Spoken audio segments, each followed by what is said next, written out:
समलंब चतुर्भुज का मध्य बिंदु परिमेय क्या होता है ये सीखेंगे। तो आप पहला पॉइंट लिख लीजिएगा कि समलंब चतुर्भुज का मध्य बिंदु परिमेय क्या है।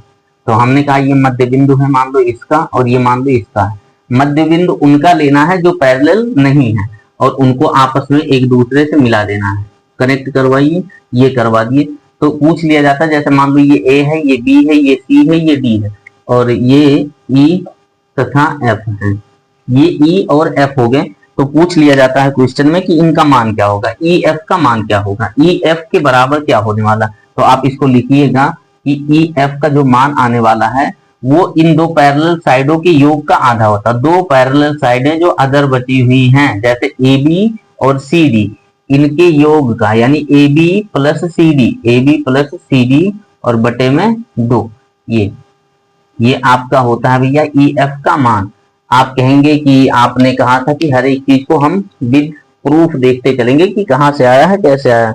तो चलिए भाई, हम अपनी बातों से नहीं मुकरेंगे और आपको प्रूफ करके दिखाएंगे कि ये है क्या और कहां से आया। तो चलो देखा जाए भाई कैसे क्या हो रहा है इसमें। तो हमने कहा डी से बी तक एक हम डायगोनल खींचेंगे। कहां से भैया, डी से बी तक एक हम डायगोनल खींचेंगे, और ये डायगोनल हमारा जाएगा बी पे, ऐसे डी से बी तक ये हमने डायगोनल खींच दिया। अब हम कहने वाले ये हैं कि ये जो A B plus C D है, ये आधा करने पे ई एफ का मान किस प्रकार से आता है। तो हम कहेंगे मान लो ये ओ पे कहीं प्रतिच्छेद किया, ये डायगोनल, इसको, इस जो रेखाखंड ई एफ दिख रहा है आपको, ई एफ एक रेखाखंड है, इसको डायगोनल जब गुजर रही है तो प्रतिच्छेद कर रही है ओ बिंदु पे। ये अगर मध्य बिंदु है तो डायगोनल का भी ये मध्य बिंदु होगा, यानी डायगोनल जितना इधर उतना ही इधर होगा। इस बात को आप याद रखिएगा। और आइए इस पे हम प्रूफ कर रहे हैं कि कैसे ये हो रहा है। तो भाई आप याद करेंगे कि हमने बताया था आपको कभी कि कोई त्रिभुज ऐसा हो, कोई त्रिभुज ऐसा हो और इनके मध्य बिंदुओं को जो रेखा मिला रही है, जो रेखा इनके मध्य बिंदुओं को मिला रही है वो तीसरी रेखा के पैरेलल होगी, यानी इसके पैरेलल होगी। और ये अगर 2 रेशियो है तो ये 1 रेशियो, मतलब इसकी आधी होगी, पैरेलल होगी और आधी होगी। तो आप जरा त्रिभुज देखिएगा ए डी बी, आप त्रिभुज क्या देख पाएंगे भैया, ए डी बी। जो त्रिभुज आपको दिख रहा है, त्रिभुज ए डी बी, ये त्रिभुज जरा देखिए ए डी बी, ये त्रिभुज ए डी बी जो दिख रहा है, इसमें हम कहेंगे कि ए डी बी में जो ई और ओ है, जो ई और ओ है, ई ओ का मान अगर हम कह दें ई ओ का मान, तो आप कहेंगे ई ओ का मान जो आने वाला है ये भाई पैरेलल होगी तीसरी लाइन ए बी के, और इस तीसरी लाइन ए बी का आधा भी होगा, यानी ए बी बटे में 2 कर देंगे, ए बी बटे में 2 कर देंगे, ये ई ओ का मान है। अब हम कहेंगे अगला त्रिभुज, अगला त्रिभुज आप देखेंगे B C D, B C D, ये अगला त्रिभुज देखेंगे। बहुत स्लो स्लो चल रहे हैं ताकि आप सीख सको, क्योंकि हड़बड़ी में भागते हुए खत्म कर देना ये भी कोई अच्छी बात नहीं है। तो आप बी सी डी आप त्रिभुज देखिए, और उसमें आप पाएंगे कि ए बी एक रेखा है और जो उसकी भुजा है, बी सी डी की भुजा है, सॉरी ए बी नहीं, डी बी, डी से बी तक एक भुजा है और सी से लेके बी तक यह भी एक भुजा है। तो आप कहेंगे जो डी बी का है मध्य बिंदु ओ और बी सी का है मध्य बिंदु एफ, ये तो जो ओ और एफ है, ओ और एफ, अगर हम यह भी निकालें तो इधर से इतना ई ओ और इधर से इतना ओ एफ, ये दोनों मिला के बन जाएंगे ई एफ के समान। तो आओ भैया इसको भी देखें। तो हम कहेंगे इसका मान जो आने वाला है वो सी डी का आधा होगा, सी डी का आधा होगा, और ये सी डी के पैरेलल भी होगा, सी डी के पैरेलल भी होगा। ये बात आप जानते हो, त्रिभुज में पढ़ाया गया था, बताया गया था। तो इतने नादान ना बनिए कि आप इन सभी चीजों को गायब करके तब इस क्लास को देख रहे हैं। अगर आप उन सभी चीजों को गायब करके तब इस क्लास को देख रहे हैं तो गुजारिश है कि आप इस क्लास को भी मत देखिए, इसको भी मत देखिए, उड़ा दीजिए, स्किप करके जाइए, दूसरा हटाइए, फटाक से देर मत लगाइए तुरंत। तो आप पहले उस वीडियो को या तो देख के आइए जिसमें इन बातों को बताया गया है, नहीं बताया गया है। अगर आप ऑफलाइन वाले बच्चे हैं तो ऑफलाइन में आपको बताया गया है, और अगर ऑनलाइन वाले हैं या पहली बार इस चैनल पे पहुंचे हैं तो आशा और उम्मीद करते हैं कि बहुत जल्द आपको ट्रायंगल के बारे में भी बताया जाएगा, तो उसमें ये सारी चीजें कंप्लीट करवाई जाएंगी। तो हमने कहा अब हम जोड़ेंगे, किसको जोड़ेंगे भैया, ई ओ प्लस ओ एफ को हम जोड़ देंगे। ई ओ प्लस ओ एफ को जब हम जोड़ेंगे तो आप जैसा कि देख पा रहे होंगे जो लिखा है ए बी बटे में 2, ये ई ओ का मान है, ई ओ का मान है, और जो ओ एफ का मान आएगा इसको भी जोड़ो जरा भाई, तो ये आएगा सी डी बटे में 2।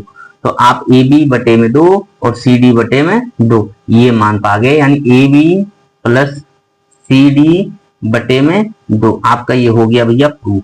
किसका मान आ गया, और ये जो ई ओ और ओ एफ है ये दोनों मिला के बन जा रहा है पूरा ई एफ, ये पूरा बन गया ई एफ। तो आपका ये मान हमने प्रूफ कर दिया कि ये कैसे बना। इस बात से आप सहमत होंगे आशा करते हैं हम। दूसरी बात, जब हम डायगोनल खींचते हैं दोनों साइड से, दोनों डायगोनल खींचे जाएं इसके दोनों, मतलब एक डी शीर्ष से और एक सी शीर्ष से, ये डायगोनल अगर खींच दिए जाए तो इनको भी खींच दिया जाए भाई, देखा जाए क्या होने वाला है इनमें। ये हमने खींच दिया,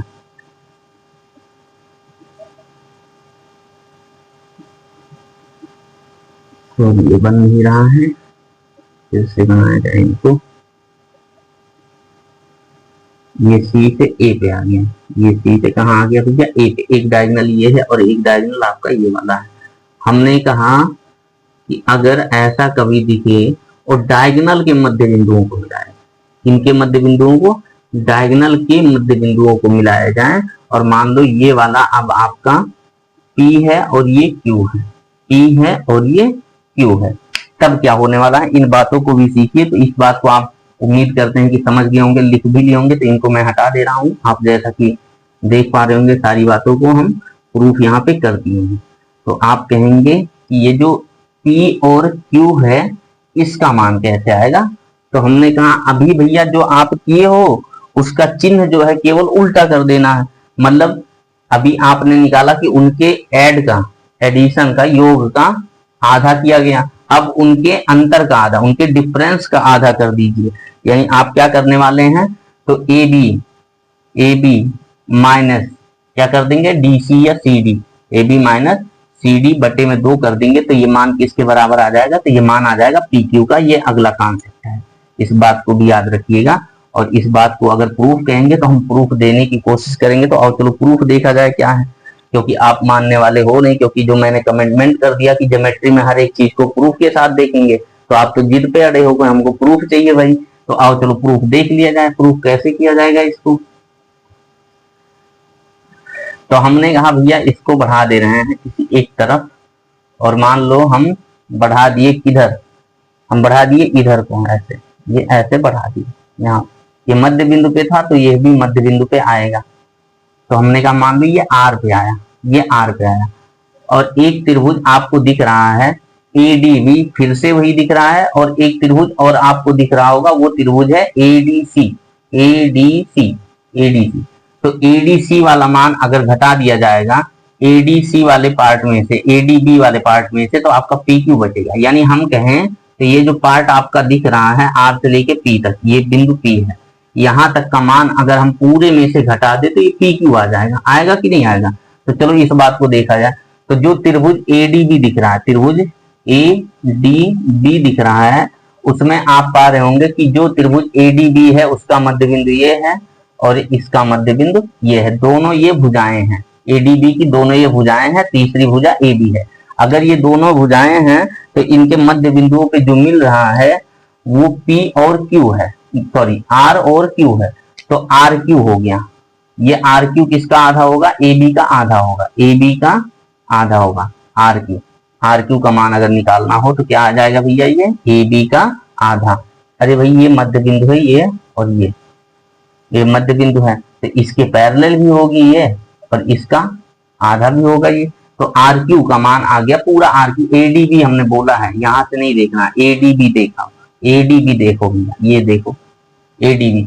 तो ये एडीबी जो है ये एबी का जो आर क्यू है ये आधा होगा और इसके समांतर भी होगा। दूसरा त्रिभुज जो लिखा है वो त्रिभुज है आपका एडीसी, एडीसी, ये वाला त्रिभुज जब देख पा रहे होंगे आप, तो आप कहेंगे इनमें भी दो भुजाएं हैं, ये वाला जो जा रहा है आप देख पा रहे होंगे, एक भुजा ये है, ये ब्लू, और ये ग्रीन जो जा रहा है ग्रीन कलर में, ये दोनों भुजाएं हैं। इन दोनों भुजाओं पे ये मध्य बिंदु है, ये मध्य बिंदु हैं, तो ये जाहिर सी बात है डीसी की आधा होगी और डीसी के पैरेलल होगी।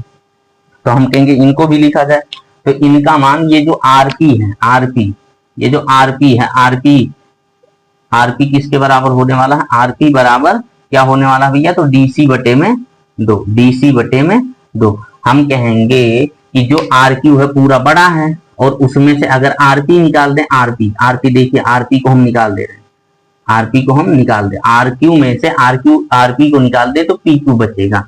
तो हम उसी बात को करने वाले, यानी आरपी में से हमको आर क्यू निकालना है। तो इधर घटा दीजिए भैया, तो आप कहेंगे चलो घटा दिया जाए इनको। तो आपने कहा इधर हम कर देंगे RP minus R Q, RP minus R Q, ये हो गया। ये इधर बराबर में बचेगा आरपी पहले लिखिए यानी डीसी यानी सीडी बटे में 2 माइनस एबी बटे में 2। ये आपका जो आरपी लिखा है, आरपी, ये आरपी डीसी को दिखा रहा है और आरक्यू एबी को, यानी इनके अंतर का आधा हो गया। तो आप कहेंगे सीडी बटे में 2 और यहीं पे एबी भी लिख दीजिए, सीडी माइनस एबी बटे में 2 बराबर आरपी माइनस आरक्यू। आरपी पूरा है, आरपी पूरा है और उल्टा लिख दीजिए, आरक्यू लिखना था और फिर आरपी निकालना था, यानी आरक्यू पहले लिखना था।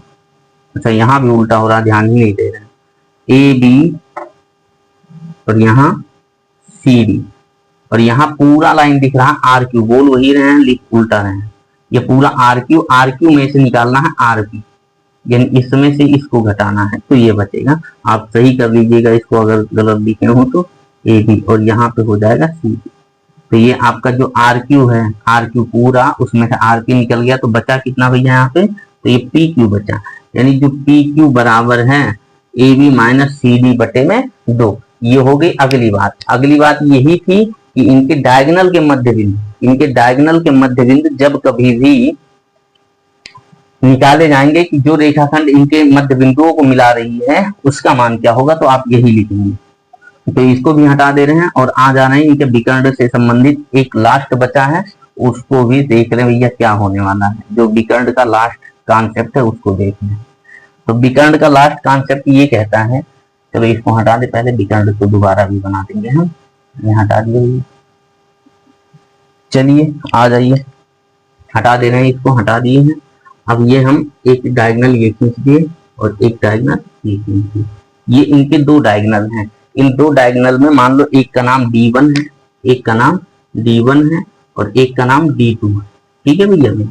और ये मान लो A है पूरी साइड, ये मान लो पूरी साइड, ये वाली B है,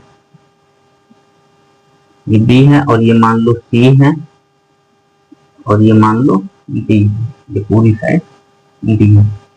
ये हमने नाम इनका रख दिया। तो डायगोनल में संबंध इनका पूछता है कि डायगोनल में क्या संबंध होने वाला। तो डायगोनल में संबंध ये होता है कि दोनों डायगोनल के वर्गों का योग बराबर होता है जो नॉन पैरेलल साइड है उनके वर्गों का योग प्लस पैरेलल साइड का 2 गुना, प्लस पैरेलल साइड का 2 गुना। तो चलो आओ देखा जाए, जो D1 है, D1 का स्क्वायर प्लस जो D2 का स्क्वायर है, यही संबंध हमको बताना रहता है क्योंकि इस पे सवाल डायरेक्ट पूछ लेता है DB का या BD का स्क्वायर प्लस AC का स्क्वायर बराबर क्या होगा अगर साइडों का मान दे दिया होता है तब। तो आओ चलो देखा जाए इनमें क्या बनने वाला है। तो हम कहेंगे जो D1 प्लस D2 का स्क्वायर लिखा है ये होता है नॉन पैरेलल साइडों के वर्गों का योग, C का स्क्वायर प्लस D का स्क्वायर। भाई पैरेलल यही नहीं है C और D, ठीक है, बाकी दोनों पैरेलल है A और B, और जो पैरेलल है उनका 2 गुना। तो ऐसा AB, ये कॉन्सेप्ट होता है, इसका प्रूफ नहीं देंगे। क्यों नहीं देंगे? क्योंकि प्रूफ होगा अगर आपको पढ़ाया गया होगा कोसाइन रूल, कोसाइन रूल। तो पहले आप D1 का मान निकालिएगा फिर D2 का मान निकालिएगा, तो आप पाएंगे जोड़ने पे यही आएगा। हम इसलिए नहीं बता रहे हैं क्योंकि अधिकतर बच्चे जो ऑफलाइन में पढ़ रहे थे अभी तक उनको ये कोसाइन रूल नहीं बताया गया, ना ही कोसाइन रूल का प्रूफ बताया गया कि कोसाइन रूल कहाँ से आता है। तो इसलिए हम कोसाइन रूल पे बात नहीं कर रहे हैं। जब आपको इसके बाद टेग्नोमेट्री पढ़ाया जाएगा तो टेग्नोमेट्री में आपको बताया जाएगा कि ये कोसाइन रूल क्यों लगता है, कहाँ पे लगता है, साइन और कोसाइन रूल दोनों बताए जाएंगे।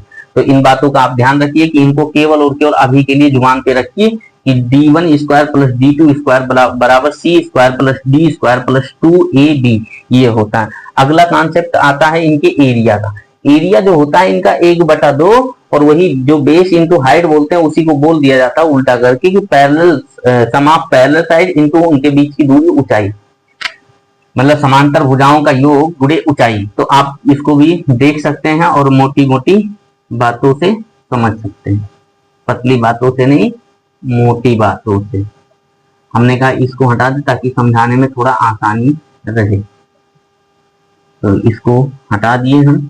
और अब हम सीखने वाले हैं कि एरिया, और ये हमारे हिसाब से लास्ट है, बाकी 2-3 अभी भी इसमें कॉन्सेप्ट छूटे हुए हैं, 2 से 3 कॉन्सेप्ट, उनको कभी बाद में सीखेंगे। तो पहले एरिया हम सीखें, एरिया कैसे आएगा इनका। एरिया, एरिया मीन्स क्षेत्रफल। लेखपाल साहब हो तो क्षेत्रफल निकालना सीख लो, बनना हो तो।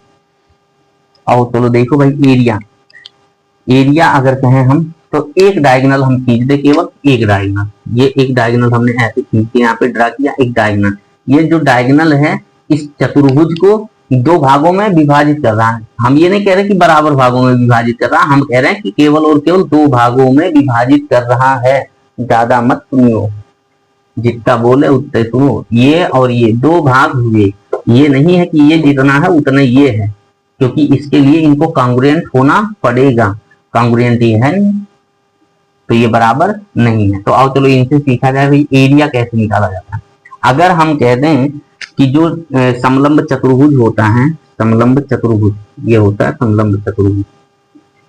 एक कमजोर आदमी आयत को मारता है और एक मजबूत ताकतवर आदमी मारता। ताकतवर आदमी उधर से जब पंच करता है तो ज्यादा पिचका देता है, इधर ज्यादा झुक जाता है। कमजोर आदमी कम पिचका पाता है, इसलिए कम झुका दिखता है। तो हाइट इसके 2 तरह से निकाले जा सकते हैं मेरे भैया मेरे लाल। एक ये होता है हाइट 90 डिग्री पे, और एक पैरेलल लाइन को अगर आगे बढ़ा दो, आगे आगे देख लो ये, तो यहां से यहां तक वही दूरी है जितनी यहां है, जितनी यहां है, जितनी यहां है, जितनी यहां है मेरे भैया। ये सभी जगहों पे दूरी बराबर होगी। तो हम कहेंगे अभी हम यहाँ से हाइट लें तो भी वही आएगा, इसको बढ़ा के आगे हाइट ले लेंगे तो भी वही आएगा।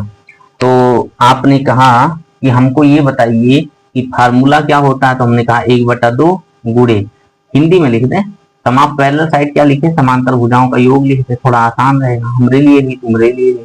समांतर भुजाओं का योग और गुणे ऊंचाई दिया लाल मेरे ही है। आप कहेंगे इसका प्रूफ दो, तो आओ चलो जम्मू कश्मीर घुमा के आए। सॉरी यार, जम्मू कश्मीर तो आजकल जाने लायक है ही नहीं, सॉरी मत जाना वहां। गोवा चले जाओ, आंध्र प्रदेश चले जाओ, राजस्थान चले जाओ, बालाजी के दर्शन के आओ, लेकिन वहां मत जाना भैया। हाँ नहीं पता चले बालाजी वहां कहीं अलग मिलेंगे, फिर बहुत लंबा सफर तय करना पड़ेगा तब बालाजी जाके मिलेंगे। तो अभी ना जाना जम्मू कश्मीर वगैरह। और समांतर भुजाओं के बारे में सीखें कि क्या है। तो हमने कहा भैया अगर हम 2 त्रिभुजों का एरिया निकाल के ऐड कर दें, एक त्रिभुज ये, एक त्रिभुज ये, इन दोनों का एरिया निकाल के अगर हम ऐड कर दे तो एरिया आ जाएगा पूरे चतुर्भुज ABCD का, पूरे चतुर्भुज ABCD का। तो हमने कहा इस त्रिभुज का एरिया निकालने के लिए तो ये हमने एक हाइट खींच दिया, मान लो यहाँ से किसी भी तरह से हाइट हमको मान लो दे दिया h, ये h है, लेकिन इसमें आपको हाइट नहीं दिख रहा है, और इसमें हाइट यहाँ से अगर निकालोगे भी तो ये इस त्रिभुज के बाहर जा रहा है, तो हाइट कंफर्म पता नहीं चलेगा। अगर यहाँ से ऐसे होता कहीं तो कुछ संभव था, तो आप कहेंगे ये h है। तो इस त्रिभुज ADB का एरिया, यानी त्रिभुज ADB का जो एरिया है प्लस जो त्रिभुज BCD का एरिया है, दोनों जब ऐड होंगे तभी ये मान आएगा पूरे चतुर्भुज ABCD के बराबर। तो हमने कहा चलो आओ इन्हीं बातों को सीखा जाए। तो ये जो बातें इसमें दिख रही हैं भैया, आसान बातें नहीं है, अगर आप ध्यान नहीं दे रहे हैं तो आसान बातें नहीं है। तो ADB का केवल आसान है आपके लिए। आपने कहा ADB जो लिखा है वो त्रिभुज दिख रहा है, उस त्रिभुज का एरिया होगा 1/2 गुणे आधार, आधार मतलब AB, आधार मतलब AB, पैरेलल साइड है AB, गुणे ऊंचाई h, ये हो गया। प्लस है, प्लस लगाओ और BCD का भी एरिया निकालो, तब जाके मिलेगा पूरे चतुर्भुज ABCD का एरिया।